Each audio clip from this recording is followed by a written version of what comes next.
ഇനി നമുക്ക് വിഴിഞ്ഞത്തേക്ക് പോയാൽ വിഴിഞ്ഞം പദ്ധതിയുടെ ഉദ്ഘാടന വേദിയിൽ ഉമ്മൻചാണ്ടി ഉൾപ്പെടെയുള്ള മുൻ നേതാക്കളുടെ പേര് പരാമർശിക്കാതിരുന്നത് വിവാദമാക്കേണ്ടെന്നാണ് കേരള കോൺഗ്രസ് എം പറയുന്നത്. പദ്ധതി പൂർത്തീകരണത്തിൽ എല്ലാവർക്കും പങ്കുണ്ടെന്ന് മുഖ്യമന്ത്രി നിയമസഭയിൽ വ്യക്തമാക്കിയിരുന്നുവെന്നും ജോസ് കെ മാണി ചൂണ്ടിക്കാട്ടി. വിഴിഞ്ഞം തുറമുഖം ഉദ്ഘാടന വേളയിൽ മുൻ മുഖ്യമന്ത്രി ഉമ്മൻചാണ്ടിയുടെ പേര് പിണറായി വിജയൻ പരാമർശിക്കാതിരുന്നത് വിമർശനത്തിന് കാരണമായിരുന്നു. എന്നാൽ ഉമ്മൻചാണ്ടി ഉൾപ്പെടെയുള്ള മുൻ നേതാക്കളുടെ പേര് പറയാതിരുന്നത് വിവാദമാക്കേണ്ട കാര്യമില്ലെന്ന് Jose K Mani M P പറഞ്ഞു. പദ്ധതി പൂർത്തീകരണത്തിന് എല്ലാവരുടെയും പങ്കുണ്ടെന്ന് നിയമസഭയിൽ മുഖ്യമന്ത്രി വ്യക്തമാക്കിയിരുന്നുവെന്നും ജോസ് കെ മാണി ചൂണ്ടിക്കാട്ടി. കഴിഞ്ഞ ദിവസം നമ്മുടെ നിയമസഭയിൽ തന്നെ മുഖ്യമന്ത്രി പറഞ്ഞു ഇതിനകത്ത് എല്ലാവർക്കും പങ്കുണ്ട് എന്ന് തന്നെ പറഞ്ഞിട്ടുണ്ട്. അല്ലാതെ ഞാൻ പറഞ്ഞത് എല്ലാവരും ഉണ്ട്, അതിനകത്ത് മാണി സാറും ഉണ്ട്.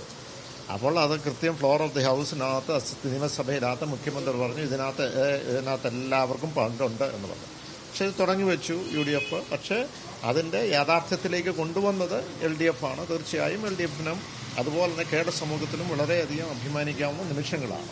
അതിനകത്ത് വലിയൊരു കോൺട്രവേഴ്സി ആയിട്ട് കാണേണ്ട കാര്യമൊന്നുമില്ല. ലോക്സഭാ തെരഞ്ഞെടുപ്പിലെ ഇടതുമുന്നണിയുടെ പരാജയത്തിൽ കൂട്ടുത്തരവാദിത്തമാണെന്ന കേരള കോൺഗ്രസ് എമ്മിന്റെ വിലയിരുത്തൽ തന്നെയാണ് ശരിയെന്നും അതേ നിലപാട് തന്നെയാണ് LDFനുമുള്ളതെന്നും ജോസ് കെ മാണി കൂട്ടിച്ചേർത്തു.